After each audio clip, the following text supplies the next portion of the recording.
Easter dinner at my parents' house was loud, warm, and full of laughter. Plates clinked, cousins talked over each other, and the air felt alive. Then my mom stood up, holding her glass, and the entire table slowly quieted. She spoke like she was about to deliver the most important announcement in the world. In June, she said, smiling proudly, "We're all going to Paris for your sister's wedding." The room erupted. Cheers, applause, excitement.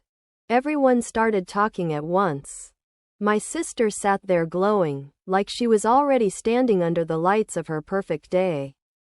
I smiled, trying to match everyone's energy, and asked the obvious question. "When is the ceremony?" My mom looked directly at me. She gave a small, almost amused smile. "Oh, sweetheart," she said softly. "You're not invited. Someone has to stay home and take care of your son." The table went completely silent. For a second, no one moved. I smiled. If you had asked anyone sitting there, they would have told you the same thing. My sister deserved this moment. In our family, she had always been the shining star. The one everyone admired. The one everything revolved around. Emily was brilliant, ambitious, effortlessly charming. Teachers adored her. Relatives couldn't stop talking about her. My parents built their entire world around her potential. When she announced she wanted to study fashion design in New York, my parents celebrated like she had just been accepted into the Olympics. And me? I was the reliable one. The steady one. The person everyone turned to when things went wrong. Years earlier, when my parents hit financial trouble, I was the one who stepped in. Quietly. Without making a scene. When the roof needed repairs, I helped pay for it. When my father's business had a bad year, I covered bills until things stabilized. I never made a big deal out of it. I believe that's what family does. Emily, on the other hand, never had to worry about those things. My parents made sure of that. They paid for her education, helped with her apartment, supported every dream she had. And honestly, I never resented her for it. I told myself every family has roles. Some people dream. Others build. I was okay being the builder. But sitting at that Easter table, listening to everyone celebrate a trip I wasn't even allowed to join, something shifted. Because the entire trip they were so excited about, the flights, the luxury hotel, the beautiful venue, was only possible because of something they barely even thought about anymore. Something I had created. Years ago, during that difficult financial period, I had built an investment account. A safety net. A quiet foundation to keep everything from falling apart again. Over time, my parents started using it more and more. At first, for emergencies. Then for larger expenses. Eventually, it became what they casually referred to as the family account. Vacations were paid from it. Big purchases went through it. And now a Paris wedding. They talked about the money like it had always belonged to them. Like it had simply appeared, waiting to be used.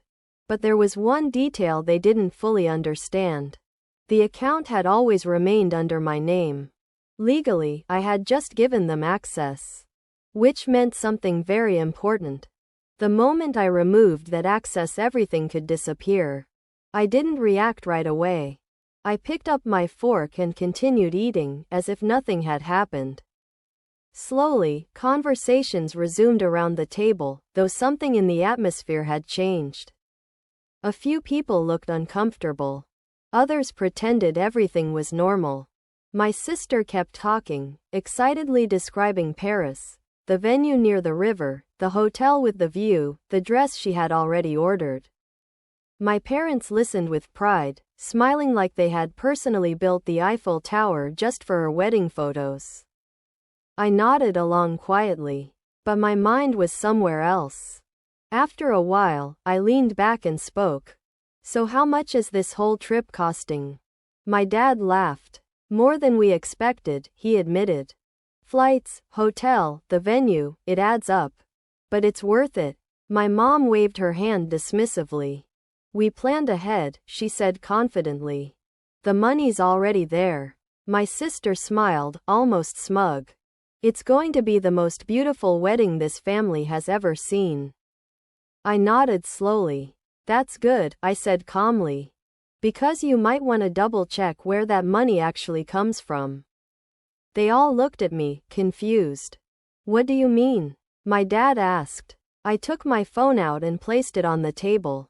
You know that investment account you've been using? I said. The one paying for all of this? My mom nodded impatiently. Of course.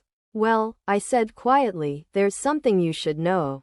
The room went still again. It isn't actually yours. My sister rolled her eyes. What are you talking about? It's legally under my name, I continued. You just had access to it. My dad shook his head. That's ridiculous. I glanced down at my phone and tapped the screen once.